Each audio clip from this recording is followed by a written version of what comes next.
Toda doação enviada via Pix será destinada a manutenções do canal, como internet, aparelho para digitação desse canal. Na verdade, tudo requer verbas, valores, deixar tudo funcionando realmente e você poder estar desfrutando dessas lições aqui, tá? Agora, vamos à lição?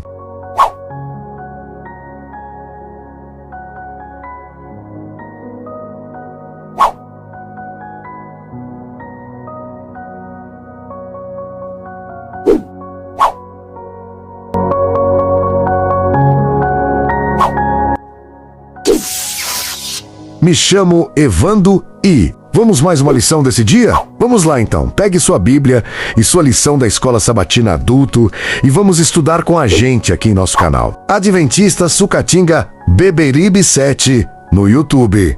Bom estudo! Ah, já ia esquecendo. Se você caiu nesse vídeo de paraquedas aleatoriamente e ainda não está inscrito, é só clicar na palavra inscreva-se, aqui, tá? Abaixo! Olá! Me chamo Evando, editor do canal Adventista Sucatinga Beberibe 7. E é uma felicidade em ter você aqui no canal conosco, estudando a lição, deixando o seu joinha, comentando e compartilhando, que é de grande importância para o crescimento do mesmo. Pois assim, assistindo os nossos estudos, compartilhando, deixando o seu joinha, nosso canal terá mais engajamento e alcançará cada vez mais pessoas aqui no YouTube. Tá ok? Posso contar com você? Que bom que sim! Desde já agradeço a todos pelo apoio ao nosso canal aqui no YouTube, deixando seu comentário. O nosso canal terá mais engajamento nas redes sociais e alcançará cada vez mais pessoas no YouTube. Para a honra e glória do Senhor, Maranata.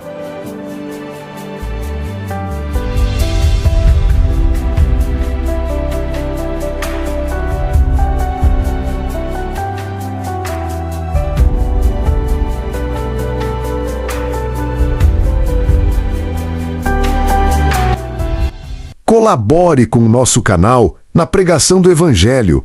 Faça sua doação de R$1, de R$2 ou qualquer valor via Pix. A nossa chave é essa aqui que está aparecendo aqui na tela do vídeo. Faça a sua doação para a manutenção de nosso canal. A chave do Pix é evandoadventista@gmail.com. Não esqueça a chave do nosso Pix é evandoadventista@gmail.com e colabore com qualquer valor, R$1, R$2. Daí fica ao seu critério. E lembrando, essa imagem que está aparecendo no seu vídeo é o nosso QR Code para facilitar a sua doação, sua colaboração via Pix para a manutenção do nosso canal. O Papai do Céu lhe abençoe nesse dia.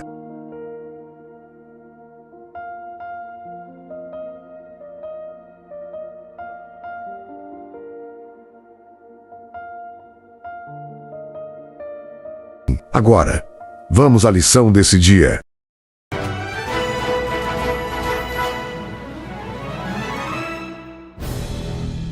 Imagine uma pessoa com um currículo impecável, boa reputação, disciplina, respeito social, formação sólida, vida moralmente correta, alguém que aos olhos de todos parece aprovado. Agora, imagine essa mesma pessoa descobrindo que tudo isso não foi suficiente para aproximá-la de Deus, mas, paradoxalmente, foi o que mais a afastou dele. É exatamente esse o choque que Paulo descreve ao olhar para sua própria história. A pergunta que fica não é sobre o passado dele, é sobre o nosso. Aqui nós estudamos a palavra com profundidade, clareza e compromisso com o Evangelho. Eu sou o professor Alan Robson e hoje seguimos com a lição 6 da Escola Sabatina, estudando o tema de segunda-feira, 2 de fevereiro, a vida anterior de Paulo. Antes de abrirmos o guia, vamos orar. Senhor nosso Deus e Pai, chegamos à Tua presença com reverência e gratidão, reconhecendo que dependemos de Ti em todas as áreas da nossa vida.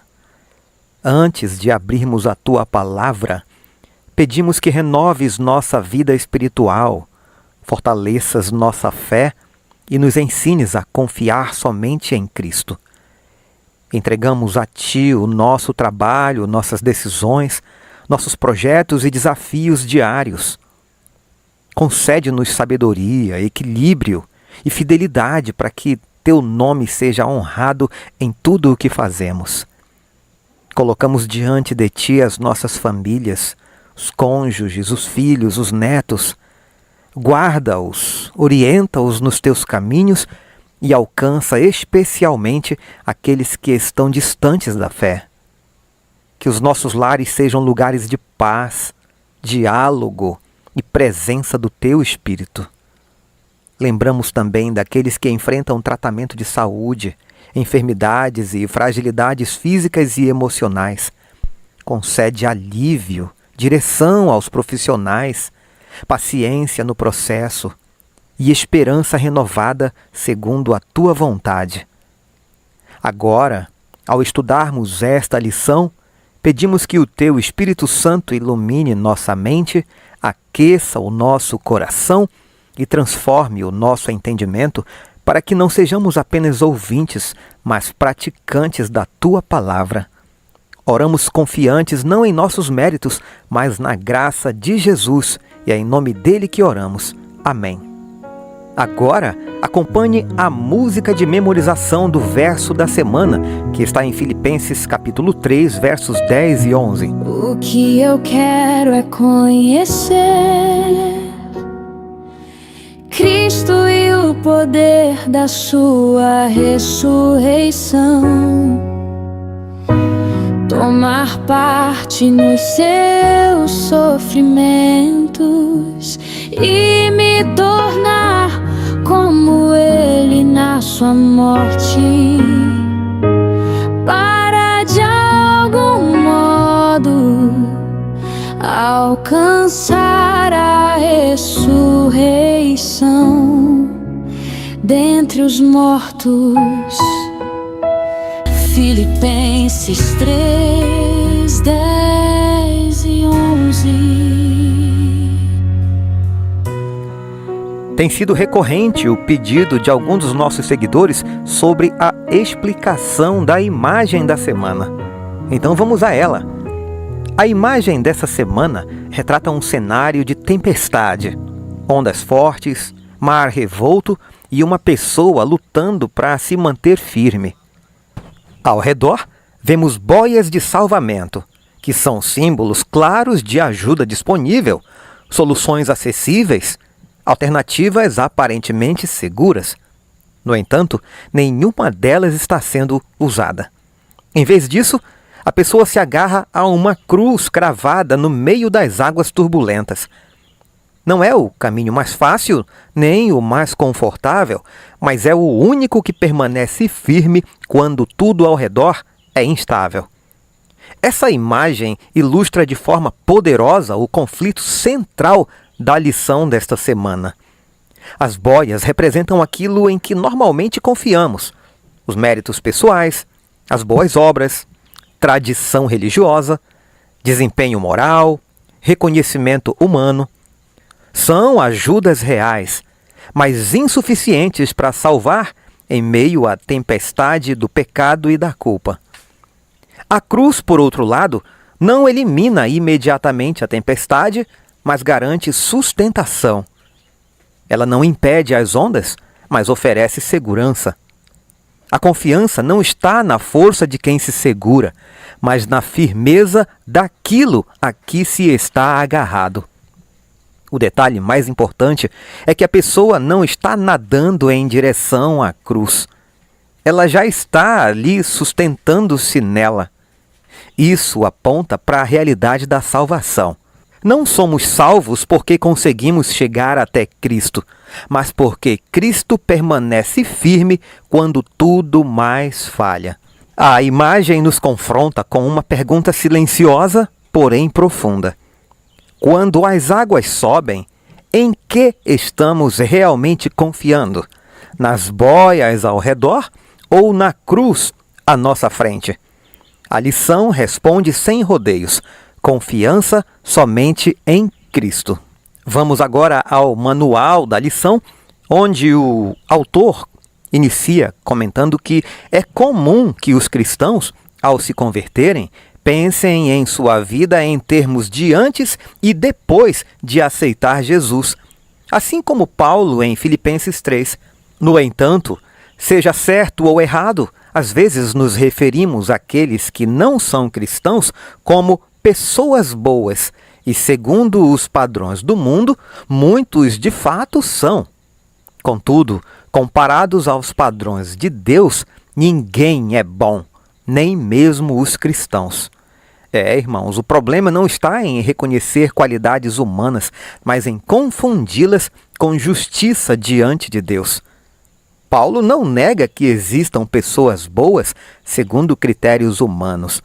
Ele afirma que, diante da santidade divina, todos carecem da graça. Aqui, o Evangelho desmonta a nossa escala de comparação. O autor prossegue. Em Filipenses capítulo 3, versos 4 ao 6, Paulo menciona diversos aspectos de sua vida que, em outro tempo, ele viu como motivo de orgulho. A pergunta é: quais são esses aspectos e como você descreveria os pontos positivos de sua própria vida, tanto do passado quanto do presente? Filipenses capítulo 3, versos 4 ao 6. É verdade que eu também poderia confiar na carne. Se alguém pensa que pode confiar na carne, eu ainda mais. Porque eu fui circuncidado no 8º dia, sou da linhagem de Israel, da tribo de Benjamim, hebreu de hebreus. Quanto à lei, eu era fariseu. Quanto ao zelo, perseguidor da igreja. Quanto à justiça que há na lei, irrepreensível. Isso é Paulo escrevendo o seu próprio currículo. Agora, essa pergunta não é para exaltar virtudes, mas para testar onde colocamos nossa confiança. O perigo não está em ter qualidades, mas em fundamentar a fé nelas. O autor comenta que Paulo fez um contraste claro entre os judeus crentes que propagavam falsas doutrinas e os cristãos não circuncidados que confiavam plenamente em Cristo para a salvação sem depender de práticas humanas como a circuncisão.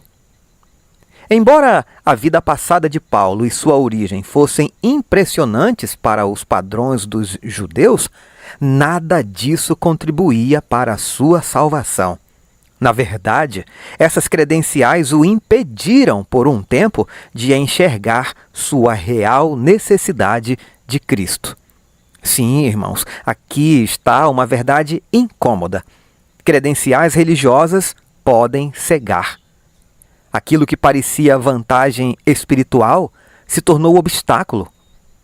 Paulo não estava longe de Deus por ignorância, mas por autossuficiência religiosa. No manual prossegue. Paulo não era apenas circuncidado, ele era do 8º dia, o que indicava que, como israelita de nascimento e membro do povo da aliança, foi circuncidado exatamente no seu 8º dia de vida, conforme a lei.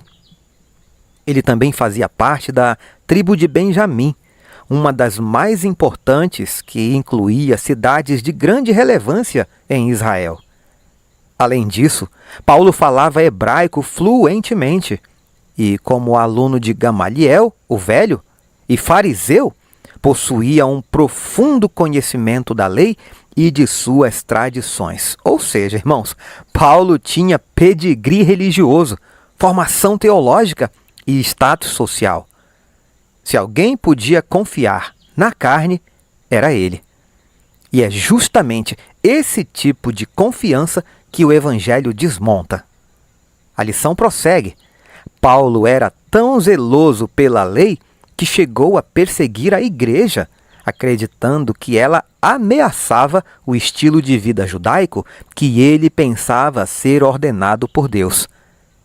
Embora fosse considerado irrepreensível, segundo a justiça baseada em normas humanas, Paulo percebeu que a verdadeira exigência da lei era muito mais profunda do que ele imaginava e que, sem Cristo, ele estava condenado diante dela. Irmãos, zelo não é sinônimo de verdade. Paulo obedecia externamente, mas a lei exigia mais do que comportamento, exigia transformação do coração. Sem Cristo, até o mais disciplinado está condenado pela própria lei que tenta cumprir. A pergunta para nossa reflexão quer saber que ponto essencial Jesus e Paulo destacaram sobre a lei. E por que a fé em Cristo é a única fonte de justiça e não a lei. Vamos ler Romanos capítulo 7, versos 7 ao 12. Que diremos então? Que a lei é pecado? De modo nenhum. Mas eu não teria conhecido o pecado a não ser por meio da lei. Porque eu não teria conhecido a cobiça se a lei não tivesse dito não cobice. Mas o pecado, aproveitando a ocasião dada pelo mandamento, despertou em mim todo tipo de cobiça, porque sem lei o pecado está morto. Houve um tempo em que sem a lei eu vivia, mas quando veio o mandamento, o pecado reviveu e eu morri. E verifiquei que o mandamento que me havia sido dado para a vida, esse se tornou mandamento para a morte, porque o pecado, aproveitando a ocasião dada pelo mandamento, me enganou e por meio do mandamento me matou. Assim, a lei é santa e o mandamento é santo, justo e bom. A lição pede para comparar com Mateus capítulo 5, versos 21, 22, 27 e 28. Vamos ler. Vocês ouviram o que foi dito aos antigos, não mate, e ainda quem matar estará sujeito a julgamento. Eu, porém, lhes digo que todo aquele que se irar contra o seu irmão estará sujeito a julgamento. E quem insultar o seu irmão estará sujeito a julgamento do tribunal. E quem o chamar de tolo estará sujeito ao inferno de fogo. Vocês ouviram o que foi dito, não cometa adultério. Eu, porém, lhes digo, todo o que olhar para uma mulher com intenção impura já cometeu adultério com ela no seu coração. A pergunta para sua reflexão é: quão bem você cumpre a lei? Especialmente da maneira que Jesus ensinou que deveríamos. Eu concluo dizendo que Jesus e Paulo concordam. A lei revela o pecado, mas não o remove. Ela expõe, mas não salva. Por isso, a única justiça possível é a que vem pela fé em Cristo, não pela performance religiosa. Me acompanhe a partir de agora na leitura dos comentários de Ellen White. Anseio por força física e saúde, por clareza mental, para que possa prestar a Deus um serviço aceitável. Não foram vocês que me escolheram. Pelo contrário, eu os escolhi e os designei para que vão e deem fruto, e o fruto de vocês permaneça, a fim de que tudo o que pedirem ao meu Pai em meu nome, Ele lhes conceda. João 15, verso 16.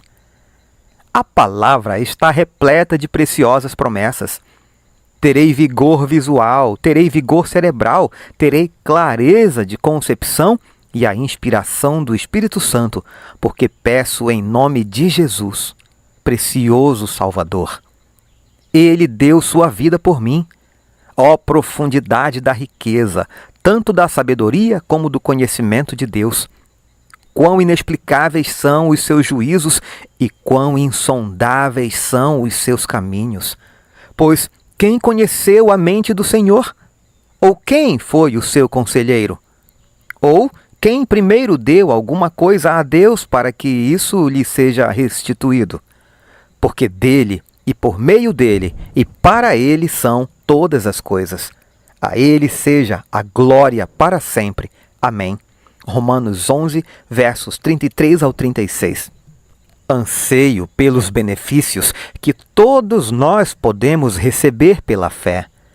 Agora é nossa oportunidade de esconder nossa vida com Cristo em Deus.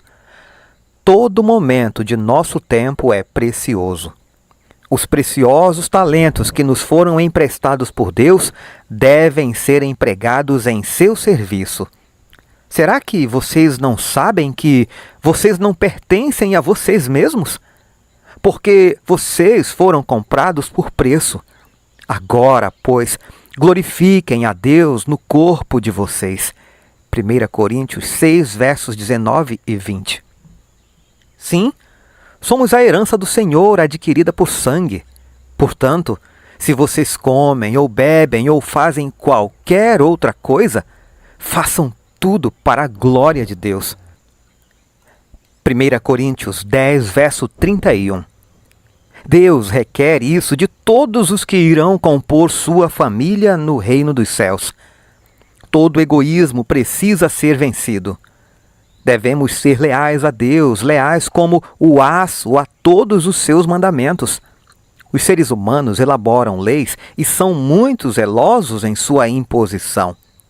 Ao mesmo tempo, porém, eles transgridem a lei mais elevada do soberano mais poderoso. Procuram torná-la nula. Exaltam o humano acima do divino. Deixaria eu de castigar essas coisas? Diz o Senhor, em Jeremias 5, verso 9. Sim, Deus recompensará toda pessoa segundo as suas obras. Este dia com Deus, 30 de julho. Mais próximos do trono estão aqueles que já foram zelosos na causa de Satanás, mas que, arrancados como tições do fogo, seguiram seu Salvador com intensa e profunda devoção. Em seguida, estão os que aperfeiçoaram um caráter cristão em meio à falsidade e incredulidade. Aqueles que honraram a lei de Deus quando o mundo cristão dizia que ela havia sido abolida, e os milhões de todos os séculos que se tornaram mártires por causa de sua fé. E, mais além, está a multidão que ninguém pode enumerar, de todas as nações, tribos, povos e línguas, vestidos de vestiduras brancas com palmas nas mãos. Apocalipse 7, verso 9. Terminou a sua luta. A vitória está ganha. Correram a maratona e alcançaram o prêmio. O ramo de palmeira em sua mão é um símbolo de seu triunfo, e as vestes brancas, um emblema da justiça imaculada de Cristo que agora possuem. O Grande Conflito, página 550. Que maravilha de estudo, que bênção ter sua companhia. Eu aguardo você amanhã para prosseguirmos. Um forte abraço. Fiquem todos com Jesus. O que eu quero é conhecer Cristo e o poder da sua ressurreição, tomar parte nos seus sofrimentos e me tornar como Ele na sua morte, para de algum modo alcançar a ressurreição dentre os mortos. Filipenses 3:10